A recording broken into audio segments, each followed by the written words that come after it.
Greetings, small gardens, reporting in for this Friday day. How's everybody doing?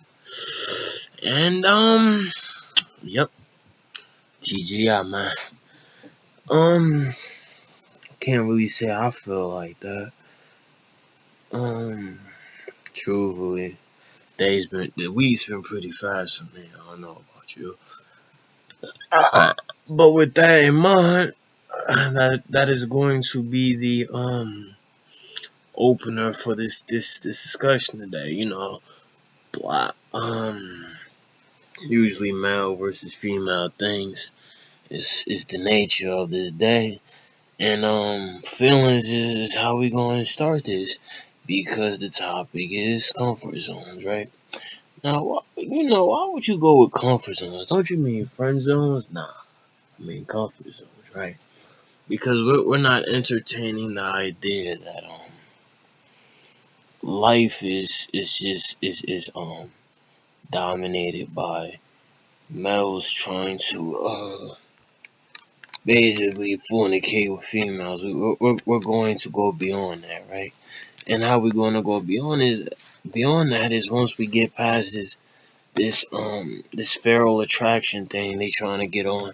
They've been, well, not they, but this these assumptions that society likes to make for males. Once we get past that, now we're able to reach a more common sensible approach. And approach is the key word here, because by definition, my comfort zone is a boundary, right? As is a female's, as is anybody else's. Even animals have comfort zones. If you don't believe me, try to get too close to your neighbor's dog and see what happens. Anyway, with the stupidity said, let's get straight to it then. And where I'm going to be starting with is males. Yay! Males get to start first, fine. The reason why I'm starting with males is because it's less, you don't really expect a male to have a comfort zone, right? So, we're going to debunk that now. What I'm going to start with is, a male's comfort zone is it's not what it's really depicted to be. It's not it's not linked to masculinity, right? That's the common concept, right? That the easiest way to push a male's buttons is to challenge their masculinity. No, it's really more than masculinity. At times, you can make a male feel like a female. To be honest with you, like I feel like comfort zones is a universal thing, because all it takes is if you've seen a rodent run across the room, everybody is going to be alert. It's just not going to be the females, except me. I like those guys, so. But we ain't talking about me right now. Like I said, if you seen a rodent run across the room, you would probably feel a little uncomfortable, right? You would be like, "Oh man, that's different." You know what? Now I don't feel comfortable saying here, because I feel like, you know, well, that little sucker come and bite me when I'm not looking at something like that. I don't know. And it's just the mentality of it, right? The idea that everything has a comfort zone, and it's always the easiest one to figure out is distance, right? Now, I bring that up first because usually distance is the argument for females, but I feel like it goes doubly so for males, because the idea is that a female can do no wrong in that regard, but I feel like they can, because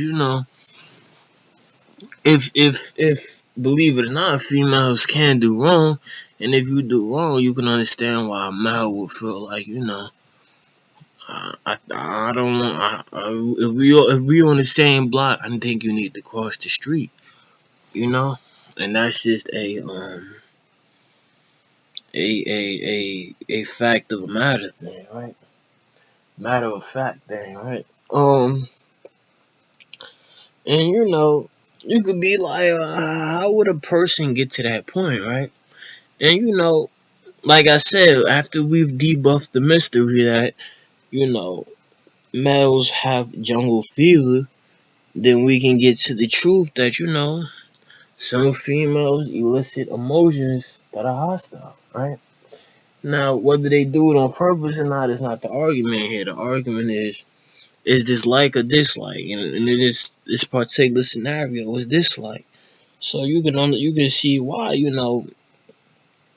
this is a essentially a problem, because by not under by addressing with the how we get to this point, you could probably save yourself a lot of problems, right? And it all begins with paying attention to other boundaries, right? The next closest boundary to distance is vocal, right? Because the idea is that if you're close enough to hit somebody, then that you probably um I know if you ever seen the yellow light when they stop in the street light, then that means you slow down, right? That's the exact same concept. If you're pissing somebody off vocally, that you've already made it to the yellow. You don't want to make it to the red, because you make it to the red, then you already know, man. So that's where the things begin. And for females as very mouthy creatures, they can get very uh uh they can be very blind by this, because the idea is that if I feel like I'm a female and I can do no wrong, then nothing's gonna happen to me.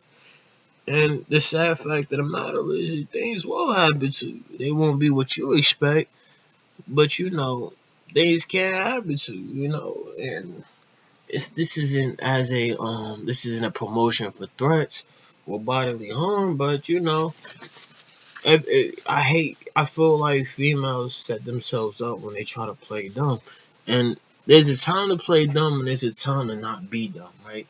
So if you're being dumb, then you can't get mad if something happens to you. And if you play dumb, I suggest you stop playing, right? And that's just a common courtesy, right? The idea is that if a female is expected to watch her mouth, then a male should be too, right? But like I said, we were talking about comfort zones here, so this is not about equality. This is more about um measuring the difference between male and female comfort zone. Now, this is a good bridge to females in terms of their comfort zone, right? I feel like if males have a tendency to go red when you get too close, females have a tendency to go what you call it, pentagon red, right? They go this is like DEFCON 1, right? For them, right?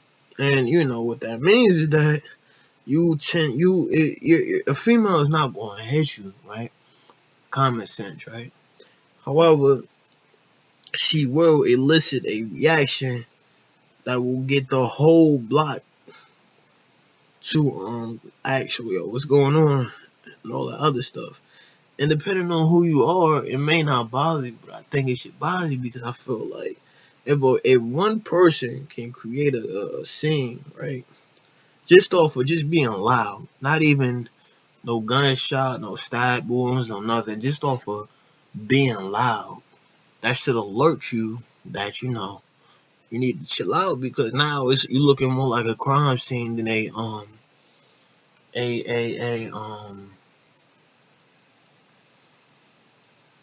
whatever you thought you was doing, right? And this is on a scale, right? If you measure the difference, I feel like females have they have the more sensitive comfort zone in that regard in terms of distance, because the idea is that a female will just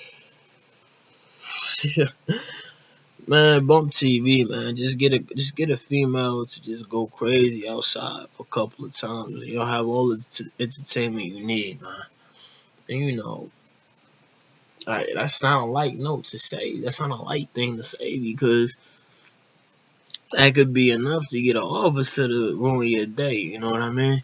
That could be enough to get people to alert an officer. To be honest with you, and the last thing you want is the police to come and play party crashing. So that's the reason why females get that. They have the critical hit um comfort zone in that regard, because they can make a situation go volatile fast and everybody will be watching. In terms of talking, males have the more volatile, which is funny enough, because distance wise, the idea that you're not gonna be that close.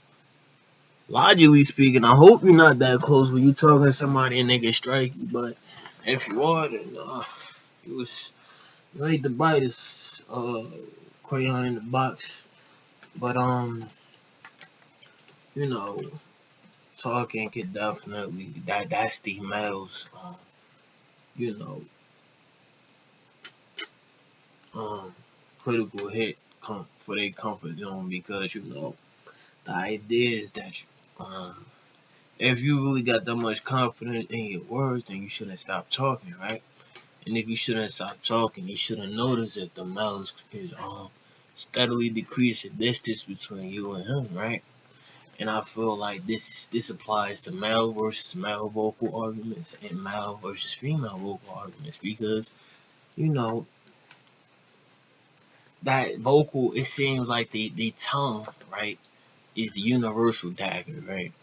You can basically stab anybody the wrong way with your tongue, right? And it encourages the eye for eye battle, right? So there's that. More importantly, it's much more likely to happen in a male versus female competition, just for the fact that females have that they're basically it's a terrible, it's what you call it's like a boondock situation, man, to be honest with you, because the female knows that if you get too close, right, now you falling into her critical hit zone. So we got two people going bump wild, because the male's gonna have a temper problem. The female is now going panic room and stuff, right? So now this situation has just got out of control, right? Because we got two people that's nobody, neither side is backing down, right? Because by definition, if a female feels like you're too close, then she has all the right and the power in her world to basically, create a criminal situation. And if you've already been pushed to the point where you want to push back, then the sucker of this scenario has already been established. Now, doesn't mean it will happen like that. Doesn't mean it does happen like that. Just mean it can, right? And it probably has, to be honest with you. But everybody's different, right? And that's where the comfort zone is differentiated, right? But on a general note, that's the simplest ways to um illustrate the comfort zone thing, right? When things get complicated, that is when you have a group of people, right? And the situation starts between two people in a group, and then now everybody's comfort zone is getting tested, because you got two people disagreeing, and now people have to figure out, do they encourage this? Do they get in the way, or do they just basically let these two people settle it out? And most of the time, people have a tendency nowadays to get in the way. And I just finished about the distance problem, right? So you know, a common theme of the comfort zone is that once one line has been crossed, all other lines automatically get shortened. And for every line that gets crossed after that, it gets shortened more and more and more until you get into a frenzy, a melee, or whatever you want to call it, right? And that's just it's not a domino effect. It's more of a collapsing floor effect, right? The idea is that depending on um what comfort zone got crossed first, it can be very fast as for other lines to get crossed, or it can be very slow depending on what it is, right? And the idea is that the easier ones to cross are the higher floors, and then the harder ones to cross are the lower floors, right? So if your lowest floor is somebody talking about your mommy, right? Your birth mommy, right? Then that may not set you off or cause you to do anything and have you explain it to the police while you got into an altercation. Now, if your comfort zone for you, somebody talking about your mommy is higher, right? Then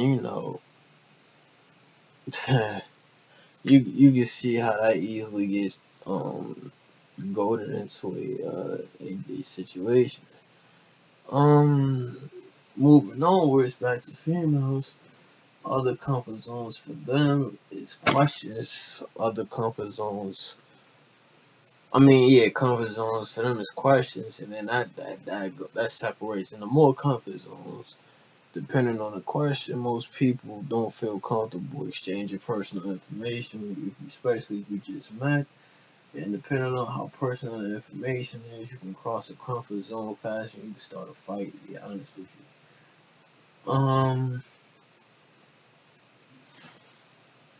And uh, that technically becomes vocal without really, because that difference between a vocal comfort zone and a question comfort zone is that the question is a random generator, right? You don't know what the person is going to say until they say it.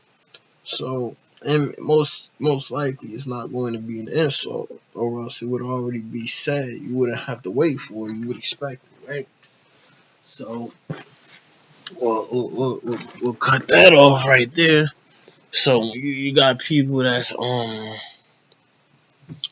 essentially you could just and you'll never know. That's what makes the question comfort zone a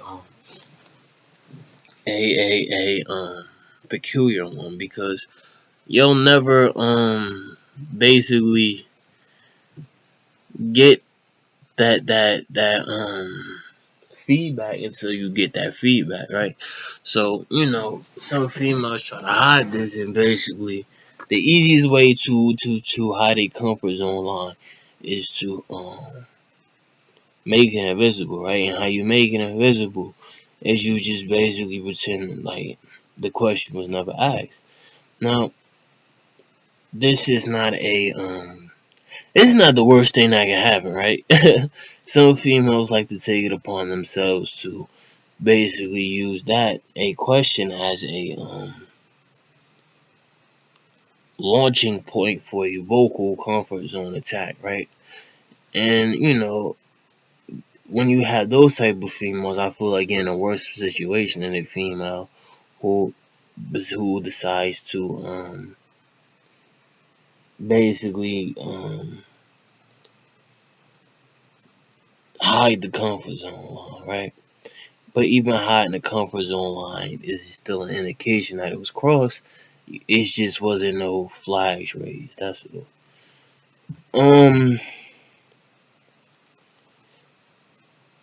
But in terms of miles, it could be funny to ask a mile the wrong question because Even if you purposely ask the wrong questions,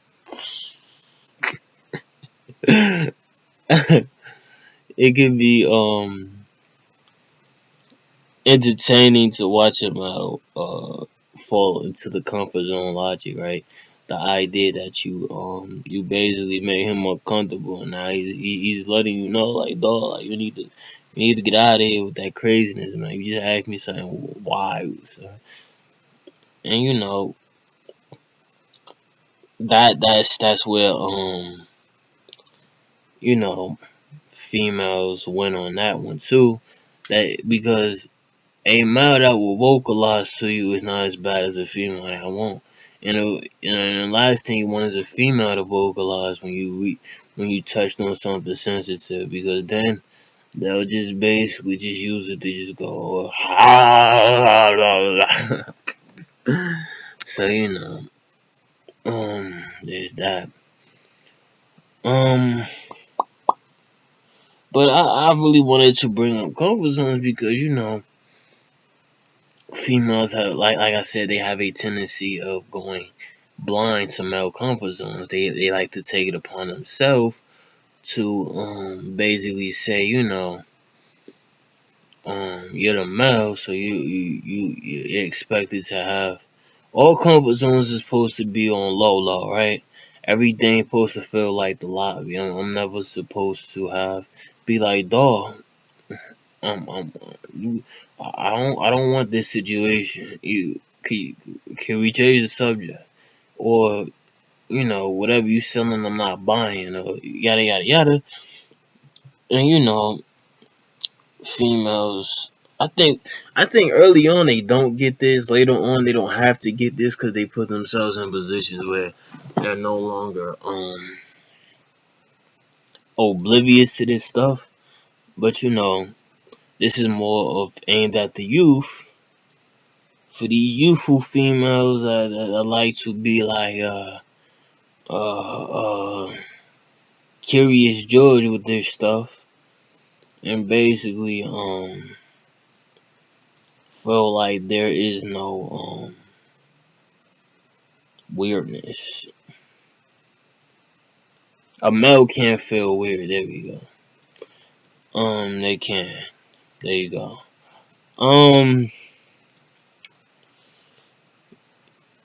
With that, where I'm going with that is that basically that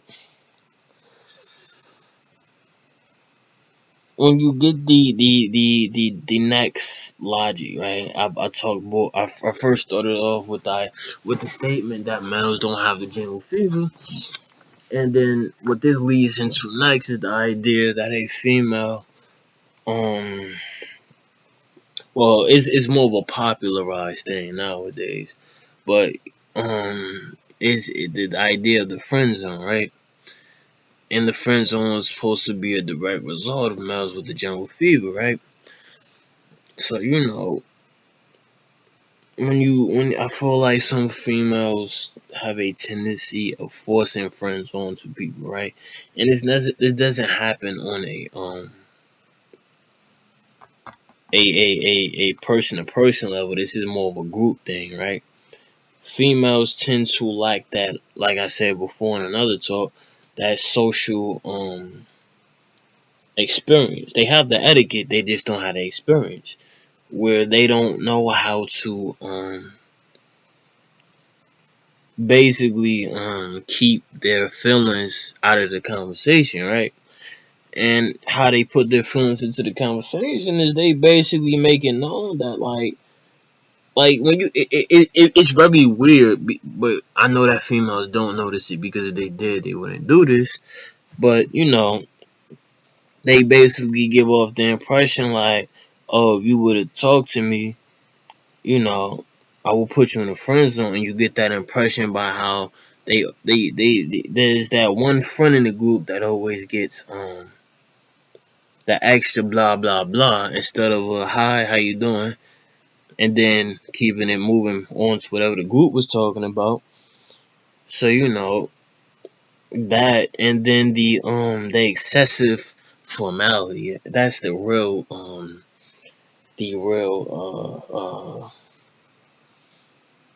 basically the real comfort zone killer, right? When you have those females that have to be excessively formal, as if to say, yes, I'm trying to not insult you right now. And I'm like,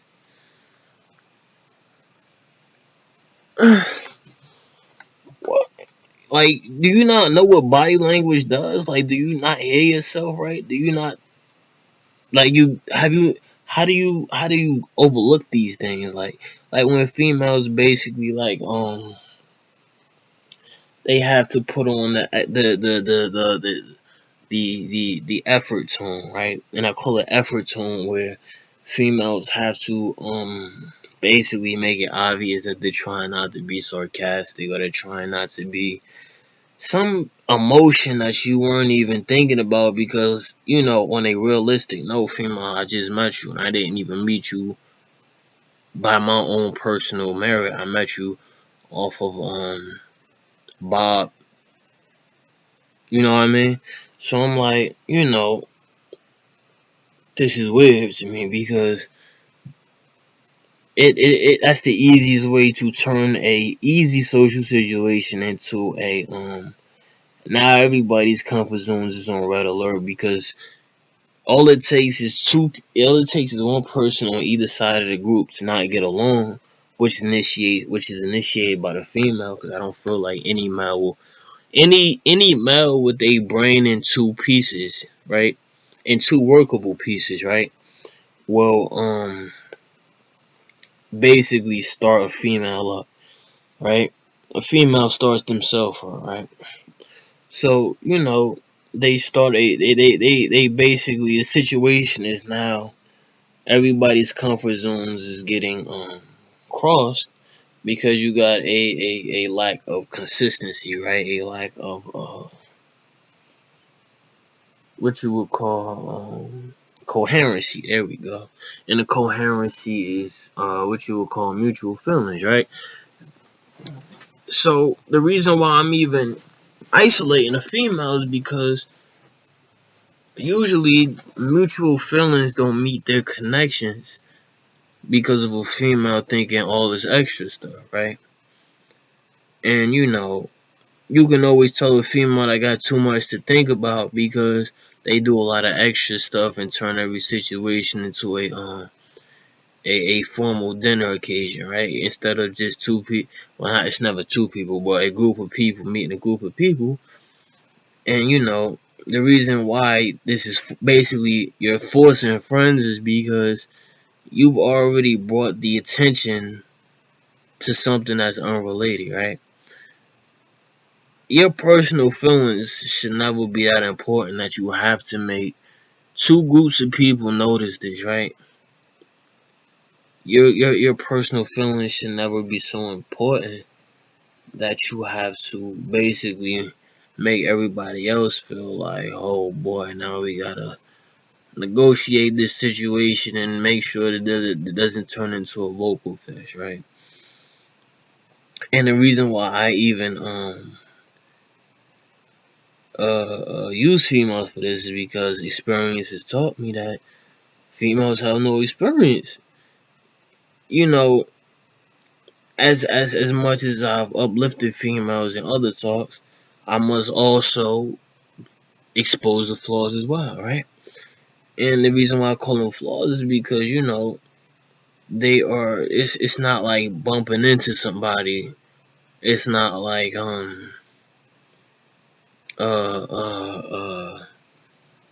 it's not like offending somebody. It's more of a purposeful mistake, right? And I call it a purposeful mistake is because it's out of your control, but yet it's going to happen. So there's the purpose, there's a mistake. Um, so it's not a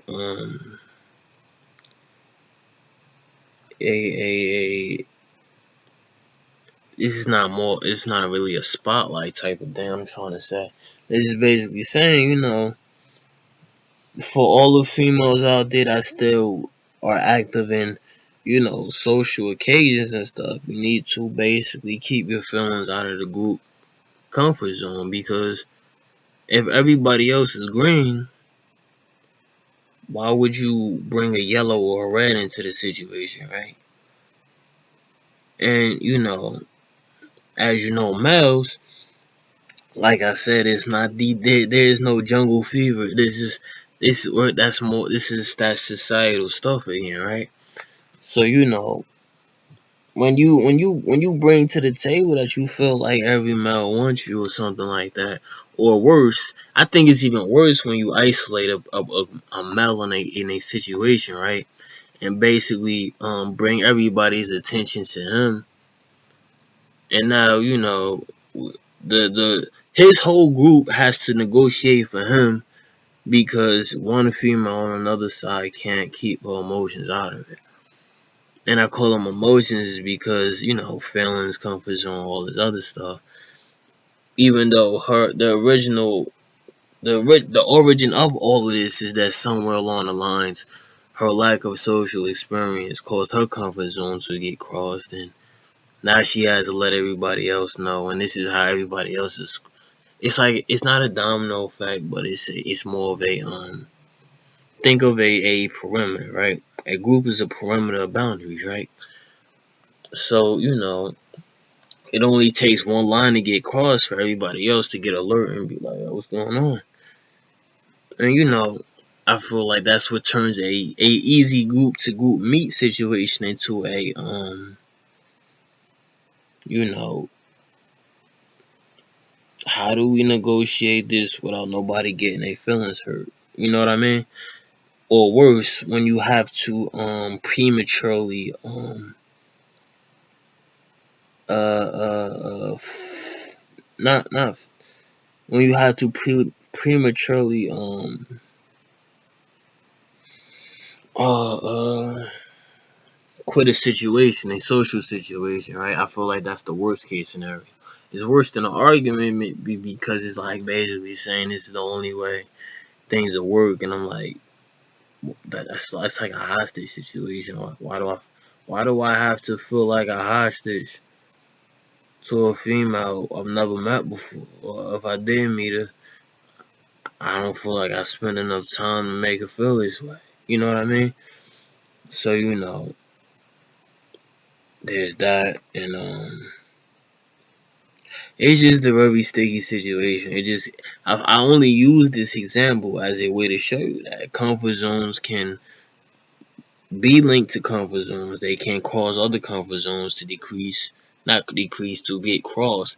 And basically, this whole comfort zone idea, not really an idea, it's more of a social practice, is very sensitive at times because especially in group situations, it's easy to make things very how do you say dissolvable, right? And if you're talking about just meeting people, your relationship shouldn't be just that easily dissolvable. Even if the relationship is immature, the relationship should still have a natural stability, especially talking about moving up from high school to college to uh what you call prime years, right? And then by the time you get to a point where you're no longer in your prime, it shouldn't matter anymore, right? So that's the reason why that's even important, is because you have time to enjoy, dealing and doing societal things and having fun with them, right? And when it's time for that to be restricted, it shouldn't matter anyway because you should be set up in a position where it was already getting old anyway, right? So there's that. Males over males also get their comfort zones crossed when you know uh, uh basically when you ever said something to a female and for no reason at all she just didn't want to be bothered, and it's like But what did I do? You know what I mean? Like it's just like like you just get those situations where the female makes you feel like you've insulted her. You haven't insulted her, did you?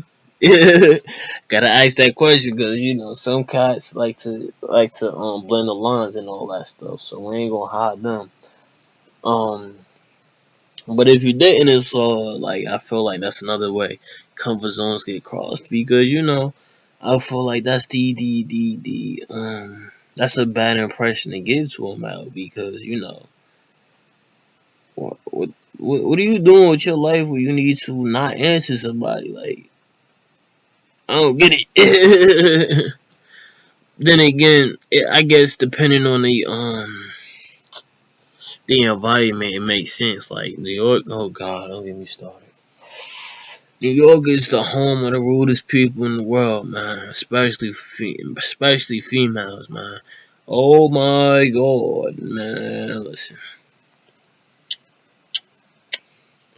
New York females are rude, man, on purpose, man. Word up, son. They really are, man. And I feel like it's just the brazenness of the state, man. That's just a state of brazen people because you can't even lie and say it's a cultural thing. You talk to enough females in New York, you're gonna be like, wow. I guess you are where you live or how you whatever. And and not to say that New York people eat children. It's just that chances are in any of the states you go to, you won't find a more basically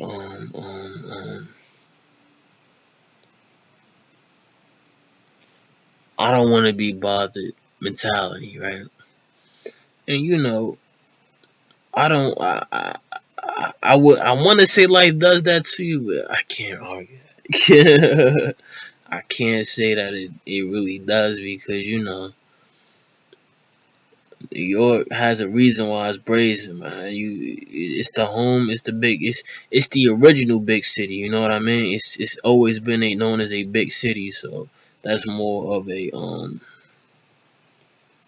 habit. It's not even a culture anymore. It's a habit. So I can't even really say that, but I'm like, dang, man, a city where your chances of me, it's the only city or state really where your chances of seeing large groups of people consistently is 100%, right? And now, when I say large groups, I mean large groups like stopping traffic, large groups of people, right? Creating traffic, really, right? And these people just, talk about a bubble boy, right? Or a bubble girl in this situation, right? And, I've had a situation like that outside of New York or outside of the tri-state area, but I'm like,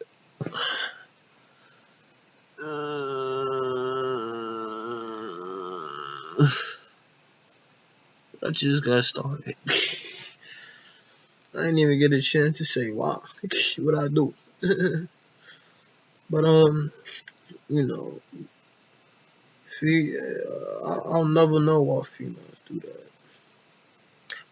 I suspect, my suspicion is the whole it's not it's the opposite of the jungle fever. There's this not trophy mentality. It's more of a uh,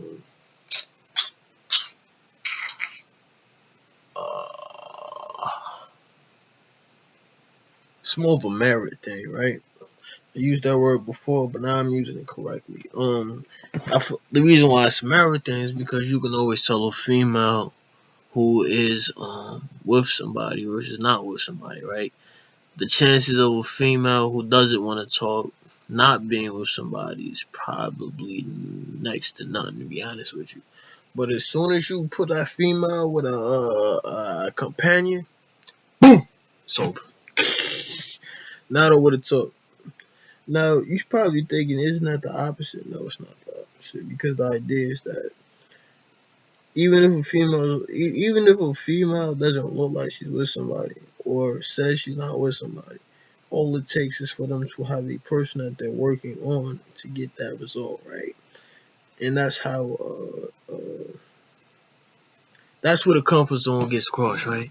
You can always tell those females that are crazy about relationships, right? And I say crazy, I mean very possessive, right? In the fact that they won't talk to you because they're possessed by their relationship.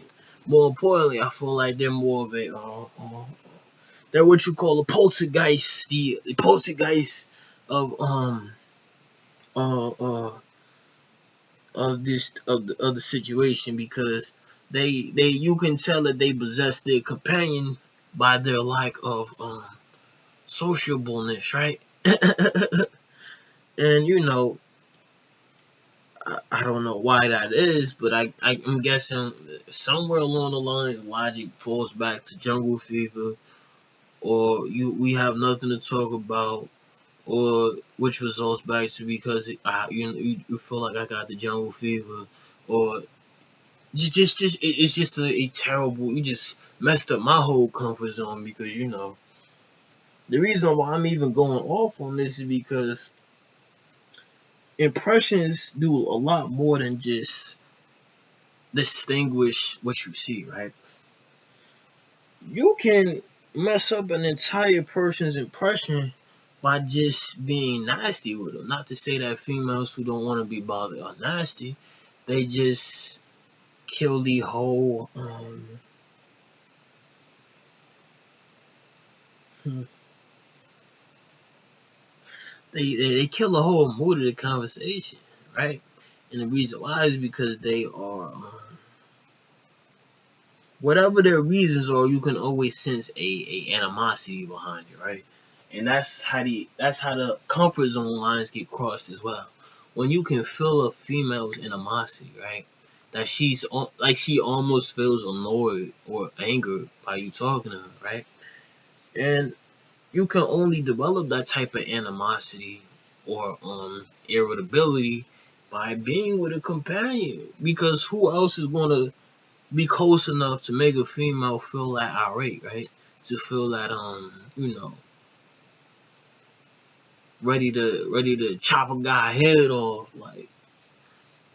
And I can only say this because I put myself in this situation so many times. I don't know what to do with it anymore. I have to assume, right? If I don't assume, I don't know. It's not. It's maybe I ask God to say.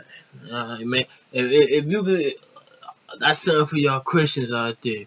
Yo, if you could go get God and tell him to go explain to me why females don't want to say hi sometimes, sometimes, sometimes. And if it makes sense, I'll convert. If it don't make sense, I won't convert. Um,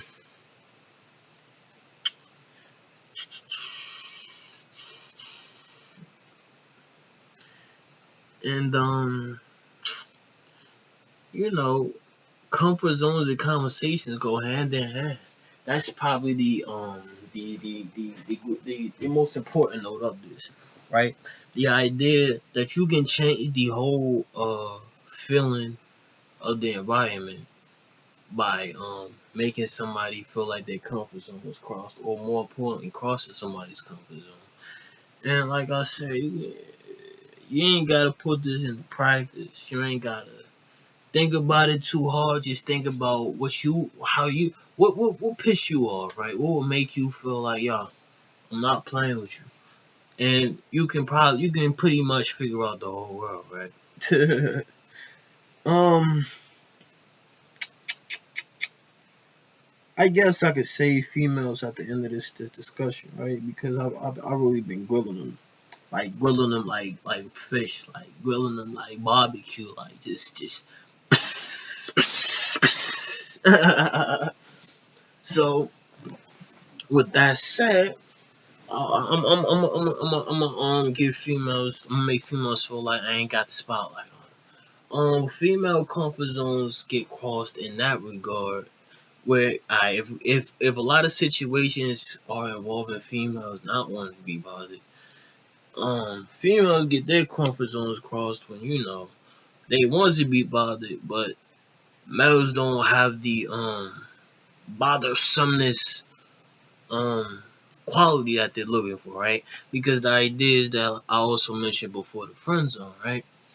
You know, I think it's cool if a female want to be your best buddy, friend, buddy, like elementary school and all that stuff, right? It's cool, it's great, but I mean, like, I can see how this mentality gets crossed, gets created, excuse me, because, you know, females want to be buddy, and not everybody, they're not gonna get that response from most males nowadays, depending on, especially if the males are not high school anymore. All it takes is that college ish, and it's over. But you know, that's just how females get their comfort zones ruined. And that's another concept that needs to be talked about. The idea that when your comfort zones gets crossed, do you reset it or do you adapt to it, right? And those two approaches can definitely change who you are as a person, right? Where you basically get used to having your comfort zone crossed so much, it creates it creates within you a new facet of you, right? So for females, we get a lot of snap like a turtle, right? For males, this creates within them a lot of you know, trifle, right? Triflingness, right? And the reason why it's trifling is because, you know, you get used to females basically playing you like a fool, but they're not playing you like a fool. If they want to be friend, right?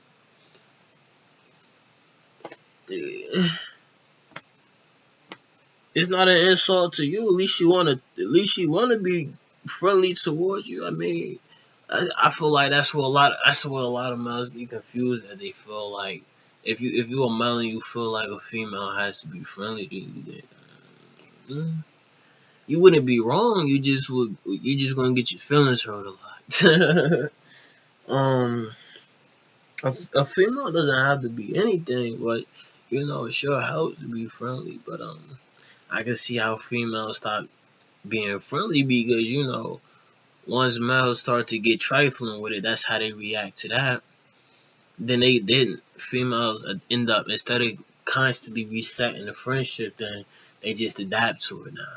Now they don't want to get trifled on. Now they just snap, and, you know, if he not on his knees begging me, um, you know, is that um even then it's still not guaranteed. Only thing you could do if you're on your knees begging is get her attention. But you know, that's just a result of how comfort zones can change you as a person, you know. And whether they change you for the better or the worse is not to be determined, because when you're talking about comfort zones, that is a purely interior thing, right? So your interior is only going to be indicative of you as far as it is able to carry you, right? Now, externally speaking, I feel like nobody has a problem functioning with comfort zones. It's just that the difference in comfort zone quality, right? Not quality, integrity. There we go. That's a beautiful word. Comfort zone integrity definitely changes vastly depending on the person. Like myself, for example, I feel like I have a superior comfort zone, right? And the reason why is because I feel like I have to approach people, right? I never feel a reason to not approach a person. So, you know, that's just a habit of my comfort zones, right? And the reason why is because, you know, you have to want to approach people to feel to develop what it feels like to be approached, right? And once you're able to adapt to that, then, you know, your battles are over, and that's just a the truth, the absolute perfect truth, right? A master of comfort zones can reset at any time, as well as, you know, navigate a person's comfort zone, which is a skill that a lot of people don't have.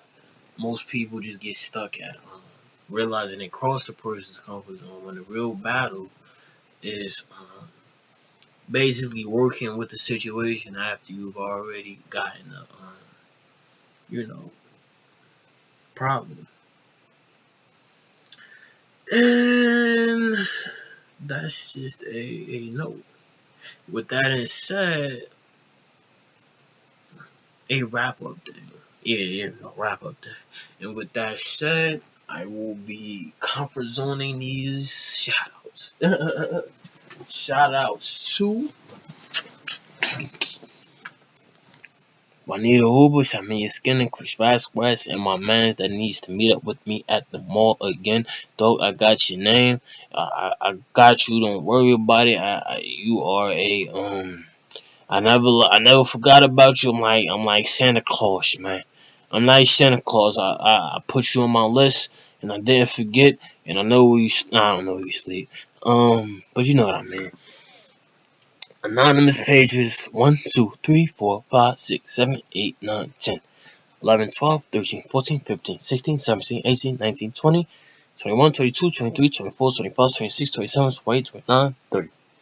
31, 32, 33, 34, 35, 36, 37, 38, 39, 40, 41, 42, 43, 44, 45, 46, 48, 49, 50, 51, 52, 53, 54, 55, 56, 57, 58, 59, 60, 61, 62, 63.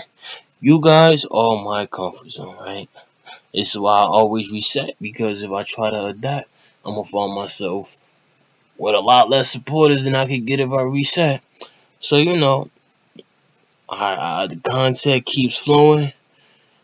You guys keep showing up. It's a beautiful thing, man. And with that said, I will be taking a commercial break for the next 7 to 8 minutes. In that time, enjoy yourself, cause since we talked about comfort zones, it's about time to utilize this knowledge. We about to get real graunchy on this Microsoft stuff. So stay tuned. Thank you, and I'll be back.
Welcome back, folks. And as you know, this is tax season.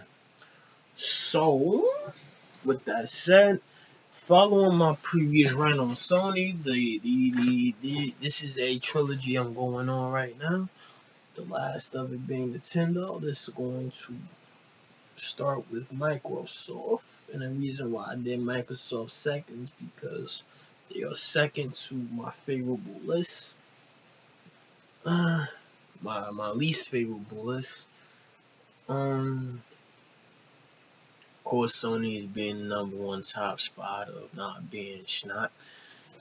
Um, but what I'm going to say though is that the difference is I endorse Microsoft products. I am a disciple and apostle of Microsoft products. I sleep with a poster of Bill Gates in my bedroom. Now my um yeah, Microsoft makes good things, man. They make good things. That's all I'm saying. It's when they don't make good things that I get very upset because it's on purpose. And the reason why it's on purpose because when people depend on you for quality, it makes it very easy to make money off of them. And that is what Uncle Gates has taught me. um yeah, yeah. Um so what I'm going to be starting with is the Microsoft legacy, right? The Microsoft legacy begins with the personal computer, right? Everybody at the beginning of their at the beginning of the genesis of the computer Bible, right? Bill Gates created Windows, and it was good. And when Bill Gates created Windows, he decided to basically make it a on in a constantly updating system, right? So this is how the Steve Jobs of the era got born, right? The idea that you are constantly buying a new product, even though it's basically the same name, you are internally buying a different machine. So, with that said, we're going to focus on the X Xbox stuff, right? And as you know, anybody that has been a loyal supporter of the Xbox franchise knows, you already know that the Xbox is the de facto, um, console in terms of if we had to put it all on one industry shoulders, right? It would have to be Uncle Gates, right? And the reason why we put it on Uncle Gates' shoulders is because we already know he has all of this stuff pre-planned. He just want to know, can you afford it? Oh man, and this is the difference, right? Whereas Sony just feels like a lost cause, Microsoft just feels like God. And the reason why Microsoft feels like God is because, to be honest with you, you don't really like computers. And to be honest with you, you don't really like computers. If you did, you would already be wearing a cloak with a Windows logo on it, right? And the reason why you wear that logo on your back is because you want to be safe at night, right? When you have the Apple Ghost and the the Sony Pest and the little bit of the Nintendo troll. We're gonna call those trolls the Nintendo trolls, the Sony Pest, and the Apple Ghost, right? Um, Anybody else is there are other computer guys, but we're not gonna talk about them because we have to talk about relevant people, right? Um, that's why you wear the logo so that you can feel protected. If you don't wear the logo, you can understand why you'll never be saved because before there was a computer, there was a Windows, right? Even when a computer goes out of fashion, there'll always be a Windows. Even if now this is very heretical to say. Forgive me, Uncle Gates. Even if there was an uprising of a better computer manufacturer, really software, hardware manufacturer, mostly software, but you get the idea. You don't really have hardware until you get good software, right? Um, and yeah,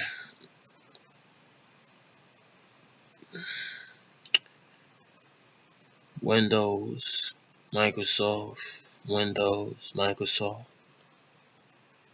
It is it's the Jesus in all of our computers. Okay, I'm done. um, what I was going with this Xbox stuff is that Xbox has always been a purchase, a wise purchase, right? They call it a wise purchase because you're obviously spending more, but it's for a reason, right? And this has always been a good precedent, right? Because the idea is that if I pay for a server, which is essentially what you're paying for by paying for Internet Plus Microsoft Live, you're basically paying for security. Not really security, it's more of a waiver for that corporate debunkery, right? That corporate shenanigans. That has always been a Sony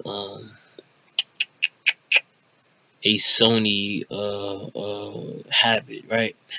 And you know that's just to be expected. I mean, I don't feel like there's ever been a situation where a Microsoft account holder has felt like their account was not safe. That's just that's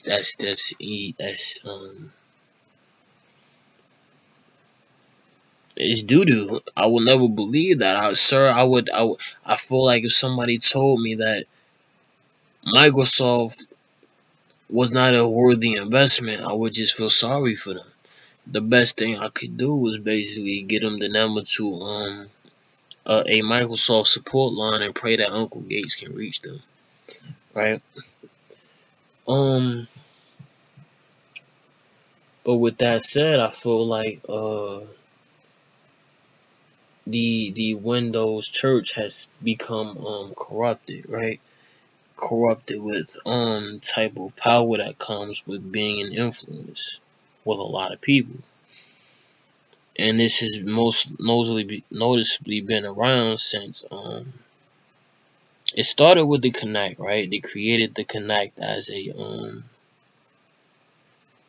I'm pretty sure it was a late Xbox 360 accessory. And if it wasn't, then we'll call it an early Xbox One accessory. But the idea is that the whole problem started with the Xbox One, right? And the Xbox One was the beginning of the end. And I say that in the sense that it is basically struggling, right? And I say struggling in the sense that it is not the magnificent piece of hardware, software, really, that you would expect because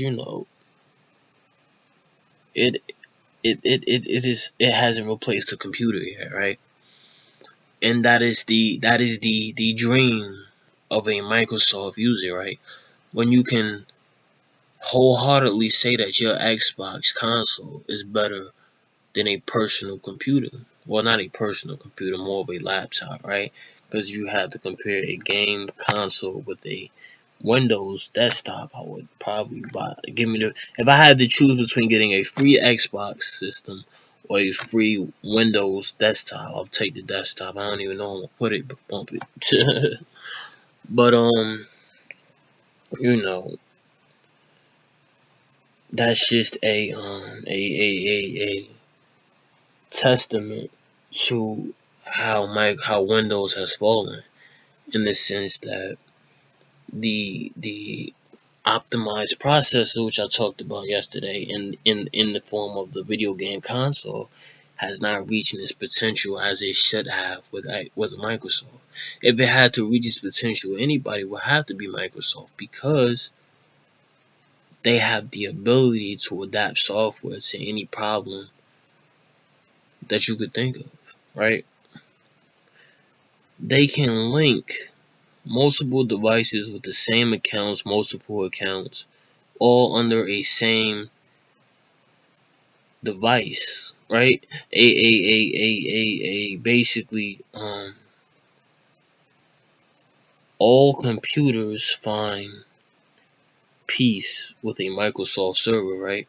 Because the Microsoft server can sync everything easily. There is no wait time, there is no load screen. You just input the information, you save the settings, and your computer is as smart as you would want it to be, right? So, when you see that the Xbox One is literally begging people to make games for it, it's like embarrassing, right? You mean to tell me that software developer gods cannot shoot out titles, new titles at that, to basically wow people into buying an Xbox, right? And you wouldn't believe it until you seen how much they depended on Halo 5, right? To basically boost their sales. There was so much hype behind Halo 5, and then after you see it, it's like at the end of the day, the fact that you even had to sully the good name of Halo with an internet shop, that just goes to show the gods have no care or respect for the Windows consumer anymore. And that just comes with, being on top for too long.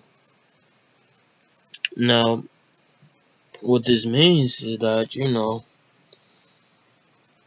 your faith is being tested, right? If you were born a Windows user, never renege, never convert, never betray the Windows sect, right?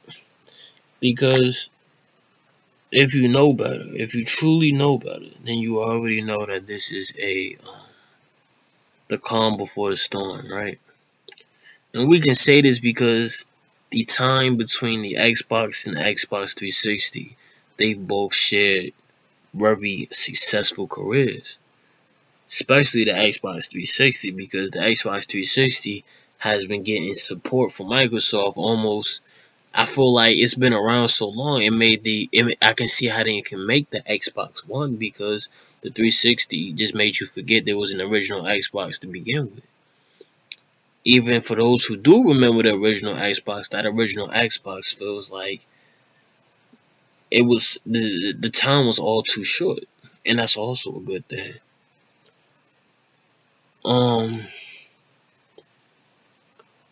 More importantly,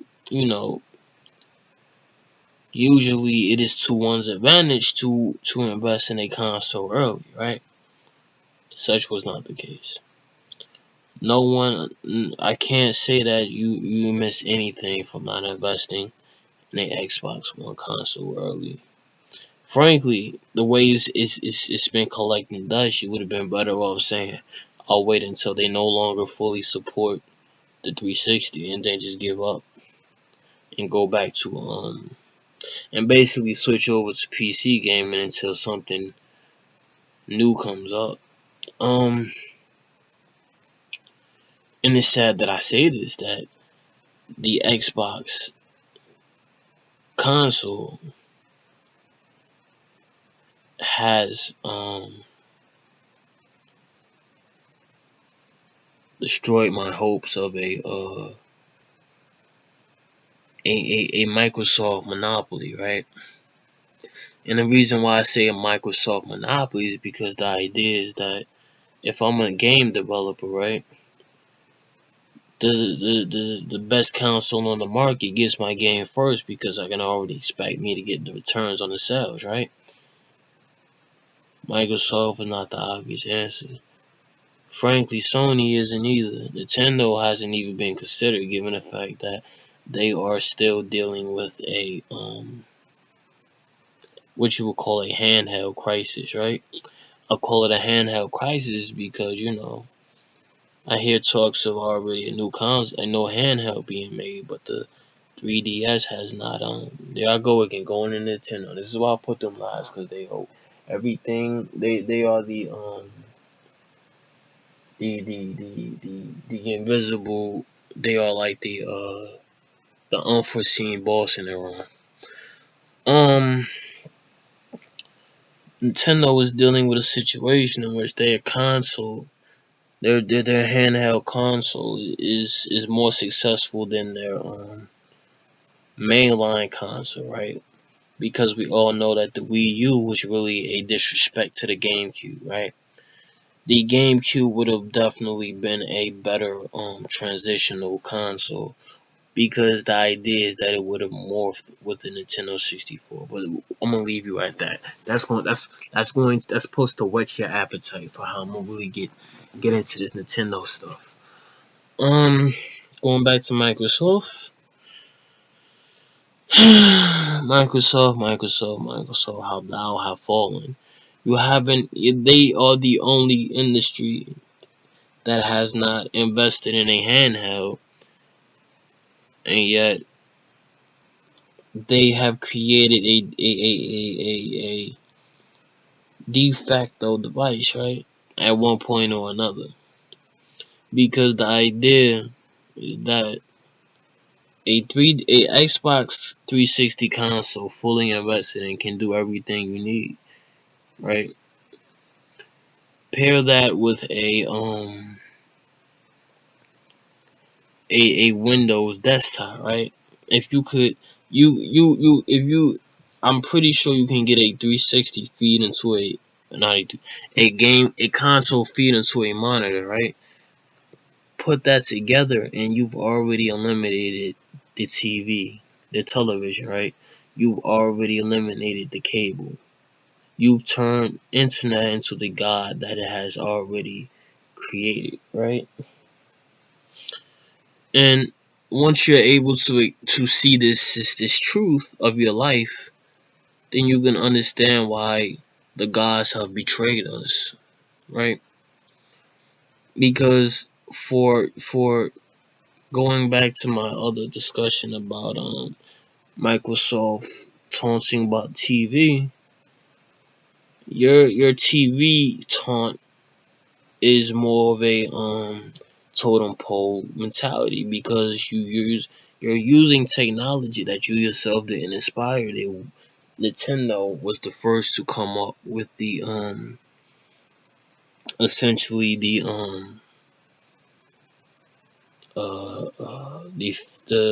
motion reader, right? The motion sensor, right?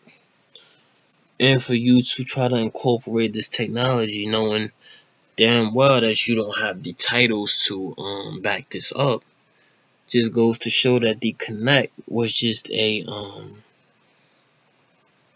more of a power demonstration, right? The idea that you can copy someone and make just as much money or more off of them, right? And as a Windows god, you are entitled to that authority, right? As a Windows apostle, I am entitled to be under this authority, right?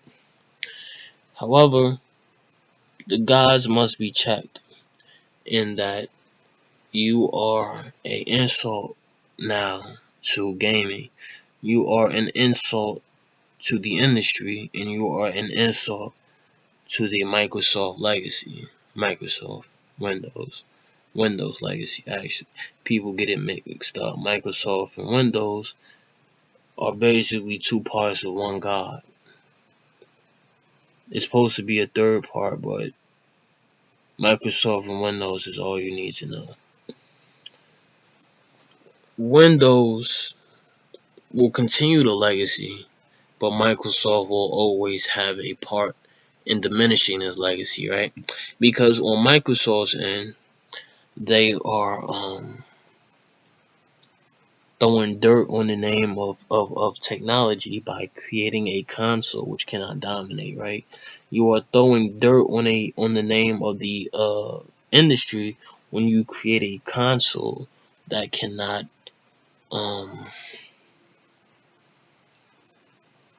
make money, right?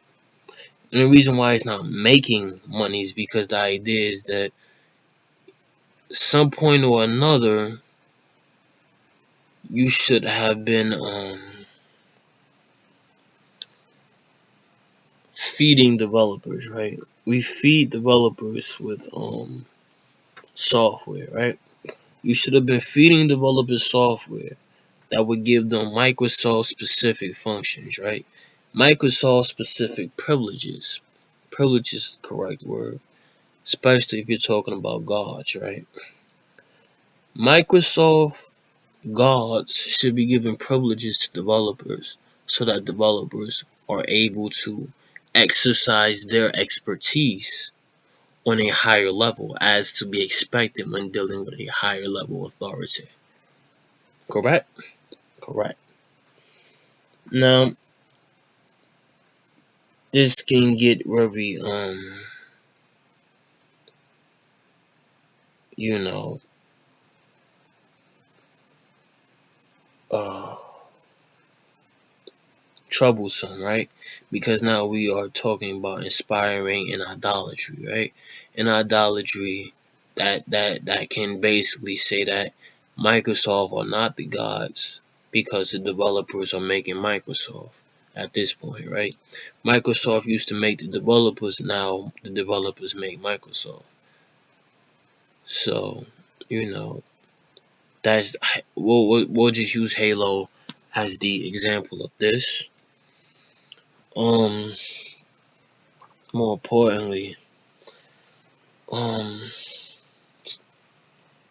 the fact that Microsoft is not able to organize the software needed to create a console that can do everything you need to do in terms of setup on all levels is disheartening. And what I'm saying with that is that if I pay for Microsoft network, well, basically servers, right?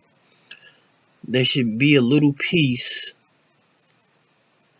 in every Xbox console, every next gen, finger quotes there, next gen console, that it will basically keep me in touch with Microsoft servers at all times, right? And the reason why I say that is because Microsoft doesn't have to offer internet. They have the faculties to offer internet. They have the resources to offer internet, yet they don't. Which is very weird because I've seen Microsoft internet and yet it is not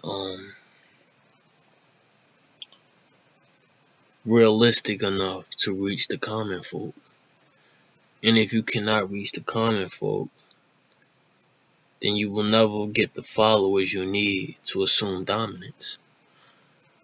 Now, it can be very confusing for me to be talking about software guys with a focus on hardware, but that, like I said before, with the right software, you can make the simplest hardware seem pale in comparison, right? Because the idea is that a computer has enough resources at this point in time, right? It's just that the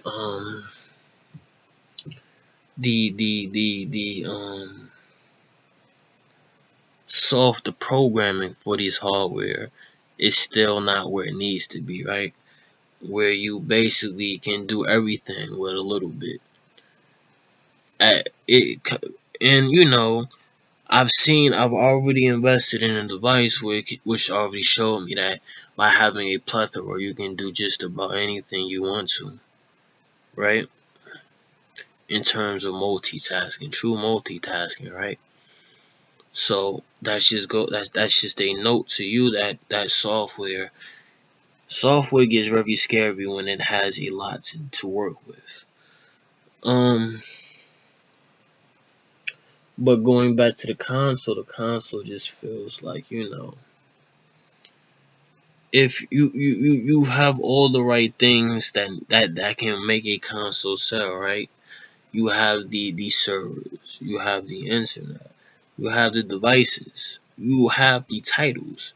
Matter of fact, to be honest with you, instead of investing so much money in a garbage accessory, Microsoft would have been better off investing in what you would call computer comp- uh, basically computer uh, uh using a computer for additional resources, right? It's not networking because you're talking about using a physical connection, but the idea though is that with the right hardware, not hardware, software, you can make a console offset its limitations by taking, well, really stealing a Windows product and making it work, right? And what I'm trying to say here is that Microsoft, we're back to Microsoft. Microsoft has the ability to break the mold, right? If the argument is that the PC is the prime tool for a gamer, but a PC still is limited by the hardware and software offered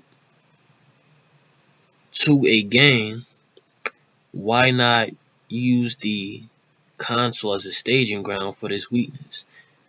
If a desktop has the resources that a console needs, and a console has the software that the PC needs, they need to work together. It wouldn't be Windows if they couldn't work together. You see what I mean? And you know what this will lead to essentially is a device, a unified device, right? That will make input to a TV with no longer feasible. That will make input more of a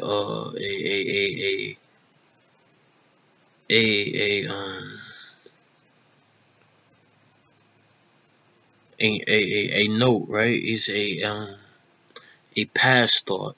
You're not inputting no more. You are putting God's thoughts onto a screen. In which that means is that the only physical connection that will be noticed is the interaction between two parts of a whole. The console and the processor, the Windows. The Microsoft console and the Windows processor, right?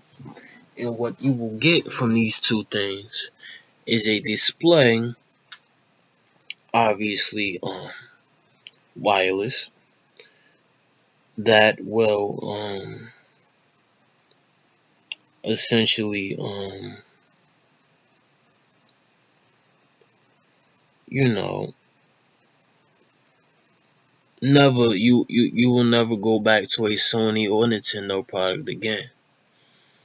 And the reason why is because this console will be so unexplanatory, unable to be explained, that you don't have to argue anymore. You have the truth. You've purchased it. You've endorsed it. It's been around you since you the components have been around you since you, if you are a true Windows user, the components have always been around you. You just needed to notice them. And the reason why I've even suggested this is because as a industry that has not endorsed a handheld, as a industry that has not endorsed, that has not needed to endorse any associations with TV, it would be a crime to say that Microsoft cannot be the superior console developer. And when I say console, I mean as in the you know, what you bring home and what you play, right? And the reason why is because by allowing for an incorporation between two devices who derive from the same God, these feeble-minded things that people talk about no longer become plausible. The idea that a console needs storage capacity. The idea that a console needs um what you would call bargain bin hardware components, right? The idea that a console needs you know, anything that a computer can already do better, especially if it's Windows. So that is the idea behind it, because the reason why is because money in a Windows frame of mind cannot be contemplated by physical things, right? In a Microsoft, in a true Windows environment, money transcends the physical. You are throwing money at software. You will never touch software in your life. You will only see the results. And as such, there is only one business that can pump software at a consistently godlike rate and level, and you already know the name: Microsoft Windows. Now, what this does mean, though, is that the gods have misplaced their trust, right? And I say they've misplaced their trust is because someone has been influencing the gods to play the rat race, right? The I don't really know what I'm doing type of race, right? And this disturbs me. I feel like it is a result of my lack of faith, or my faith just not being strong enough. Microsoft can make a console so complete that paired with a Windows system will satisfy anything that you need it to, right? Because the idea is that all the hardware is already here. We just have to wait for Microsoft to feel like saying it's here. And when they say it's here, the GameStop will no longer be it will no longer be a neutral zone for gaming. It will turn into a church, a Windows church. And if you've never been to a Windows church, find you a Microsoft store and get saved immediately.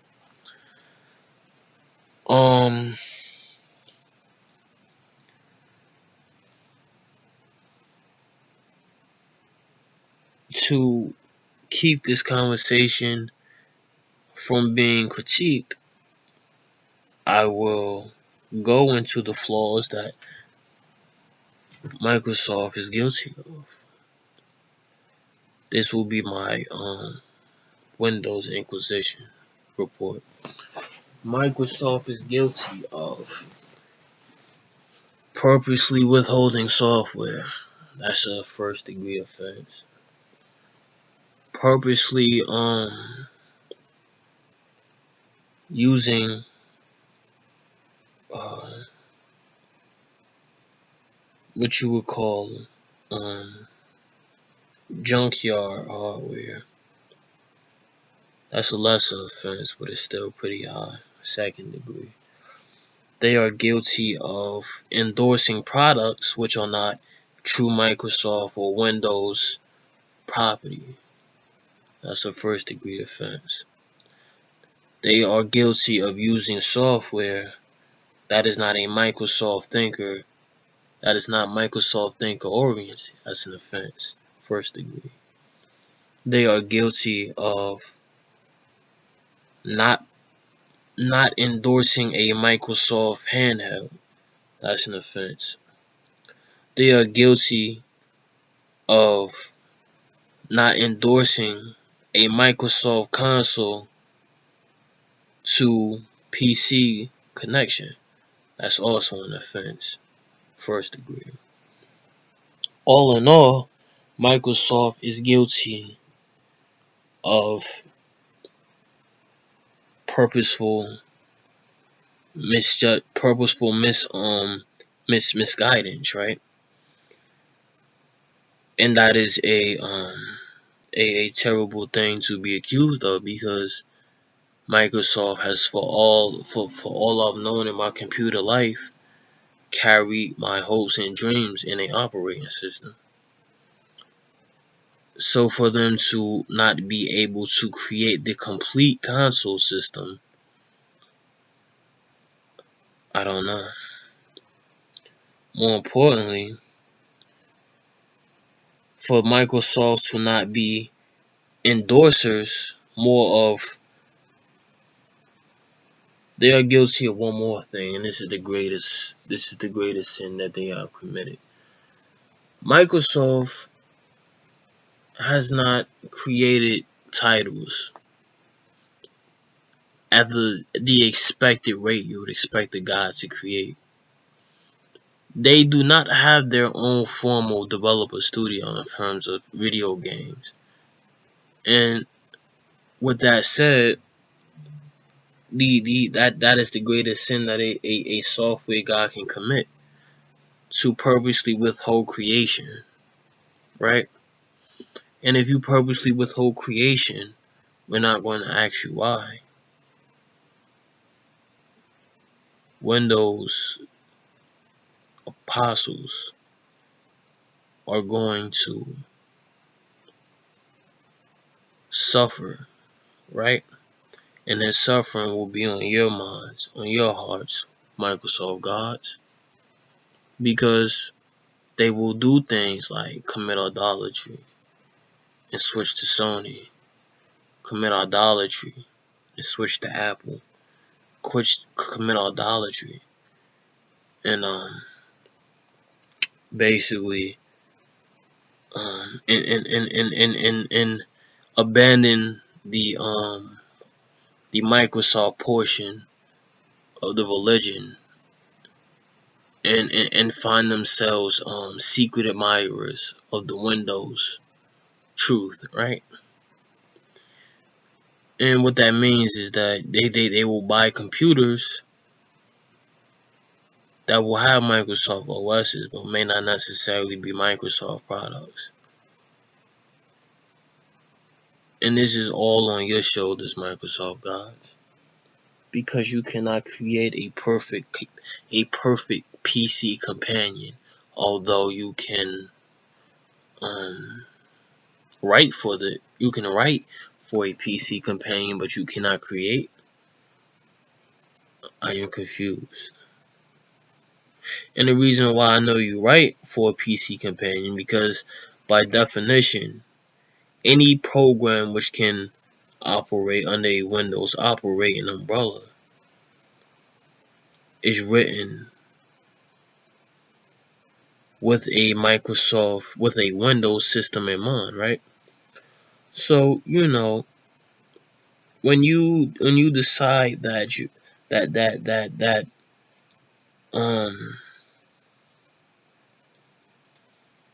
when you decide that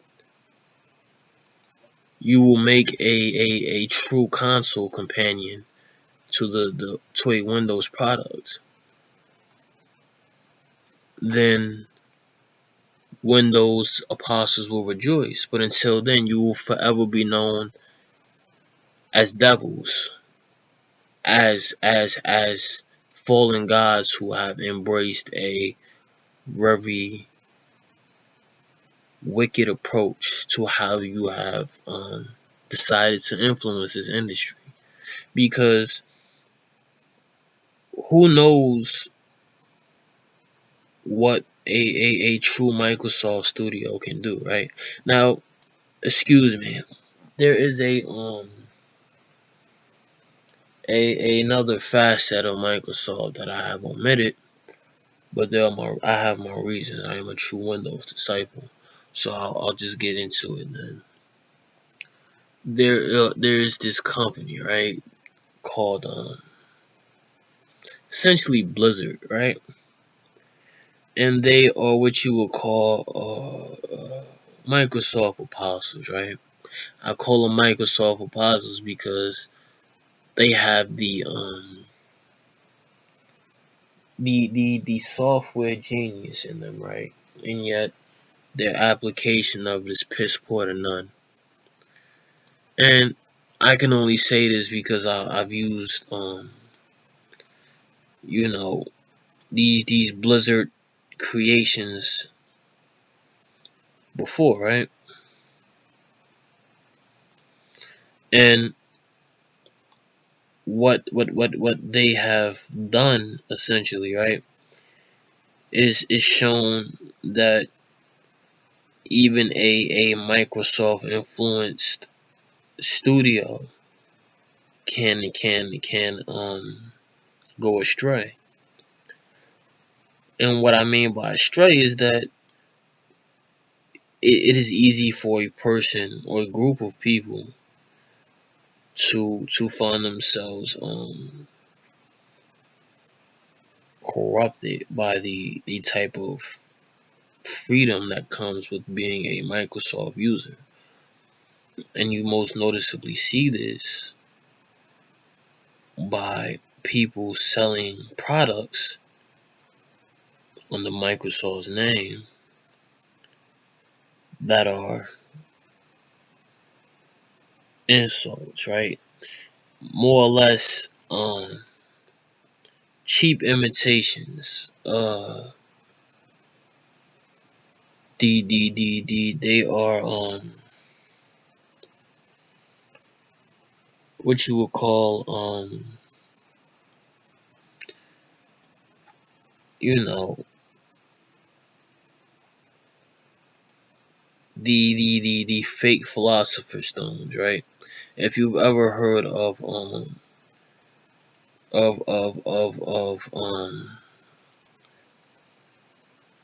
Full Metal Alchemist, it's an anime, look it up sometime.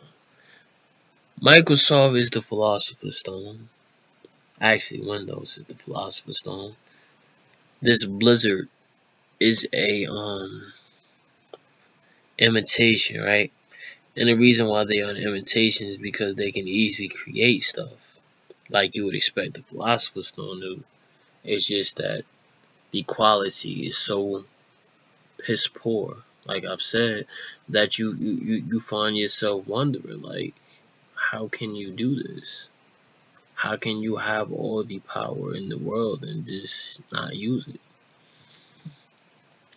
Now, in order to bring this into a more a more concise and clear note, I would like you to take your attention and focus it on the fact that Microsoft is essentially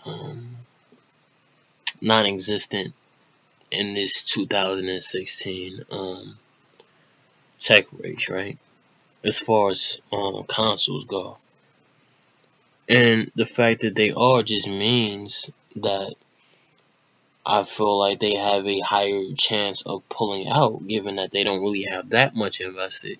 Because if they did, they would at least have a handheld console to go with this. And, you know, that's probably the largest insult to God I can make. Forgive me, Uncle Gates. But that's how I feel. I feel like their lack of effort is more indicative of a larger scheme to just decide to give up on this industry. Because if you have something for the industry, why not release it? If you have something for the industry, what are you waiting for? And if time is your excuse, then my first um offer to you is to liquidate Blizzard. And the reason why I would even suggest that is because Blizzard is a waste of time. For Microsoft to even endorse Blizzard is just I don't know. Now, I may be misunderstanding Blizzard's relationship to Microsoft, right? But I feel like given their marketing schemes, right? The idea that they feel like their work is constantly compensated. It's expected to be constantly compensated. That is a Microsoft mentality without a Microsoft miracle. So, that is my thesis against Microsoft, right? That you are not making the Windows product, the winner of this race. You have made the Windows product a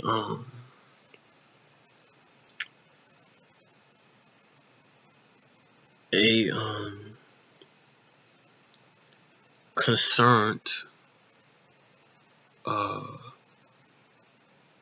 a very concerned victor, right? And I say concerned victors because it is not.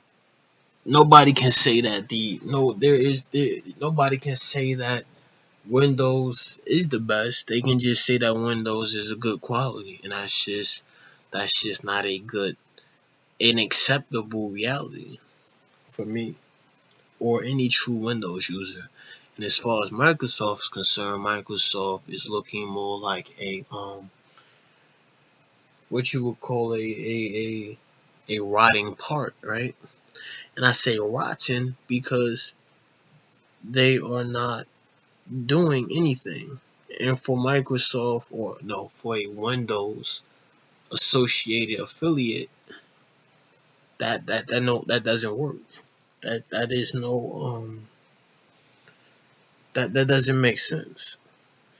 Microsoft is so widespread that they can sell programs and make more money off of that than you know video games, to be honest with you. Because I must first bring your attention to the Microsoft Office suite, right? A simple program that essentially touches anything that claims to be a computer, and if it doesn't, then I feel sorry for you. And I must bring your attention to the Windows OS, which will essentially touch anything that claims to be a computer, right? Because you don't have to have a Microsoft computer to use a Windows OS, and that is the the the the the reality of this dual god nature, right?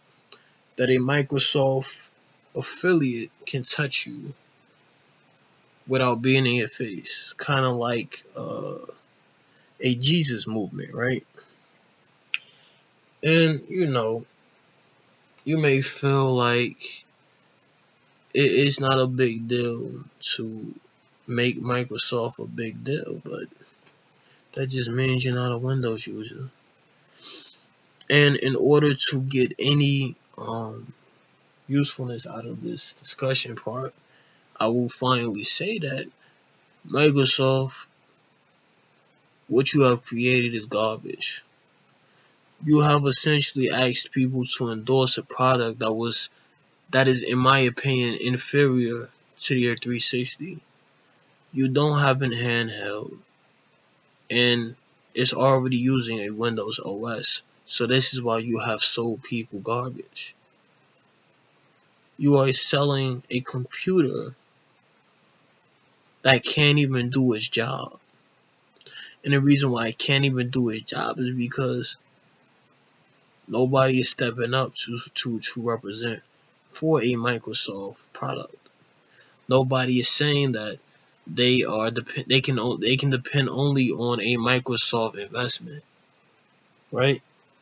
To get their money's worth. Because if they did, then your best invention, which is Halo, would be Halo instead of Halo multiplayer plus cutscenes plus a store. Which is, that just goes to show the difference between using a Windows product, which has a store, but you're using the Windows product, so you expect it to be more than a store, and using a Microsoft product. So with that said, Microsoft, I suggest you find your quiet zone, your quiet place, and get more in touch with your Windows. I just hope that you don't allow the Microsoft heretic, the Microsoft devil, the Microsoft Lucifer to take away from what you can create a computer to do. And with that said, shout outs. Shout out to Anita Hooper, Shamia Skinner, Chris Vasquez, and my man's at the mall. My man's at the mall gave me his name in the PSP, and I can't find him again. Yeah, you gonna make me go there early, man. I'm gonna find you, man. You already know I'll be at the mall every day. Shout out to my anonymous page. No, not every day, every Saturday. I almost told the lie there. Anonymous pages 1, 2, 3, 4, 5, 6, 7, 8, 9, 10, 11, 12, 13, 14, 15, 16, 17, 18, 19, 20, 21, 22, 23, 24, 25, 26, 27, 28, 29, 30, 31, 32, 33, 34, 35, 36, 37, 38, 39, 40, 41, 42, 43, 44, 45, 46, 47, 48, 49, 50, 51, 52, 53, 54, 55, 56, 57, 58, 59, 60, 61, 62, and 63. What you should have gotten out of that Microsoft ramp is that the Xbox One is not a worthy investment, and as such, you need to be on the lookout for Microsoft to basically not be a useful product for this current console. And I feel like it's your job to make that known, because that's the only way to learn. When a religion has no followers, it's no longer a religion. It's more of a cult. And once you get that feeling, then the rest will already be fixed. All will be renewed. In terms of my Blizzard statement, now I may or may not have made a connection that doesn't exist. I know that Blizzard does affiliate with Microsoft, as do most just about 99% of any game developers, because they use C, right? And as you know, that is intellectual property under the rights of Microsoft. So there's that. And also, if your operating system is a Windows, you will have to write in a Windows C, because you have to the program acts to make changes to your operating system, right? And the reason why it's making changes is because it has to basically run the internal memory caches that's in your system, so that it can it's temporary. You can always uninstall it, but every Microsoft, well, not every video game has to root itself into memory so that it doesn't run in patches, right? And why it roots itself in memory is that the idea is you're not really using a program per se at this point. You are more or less using a software extension of an operating system, right? So basically the idea is that if your computer already came with video games, that's the same thing as buying video games. So that's what you're supposed to get from that. I'll look up the Blizzard relationship, because I already know World of Warcraft, StarCraft, and yada yada yada.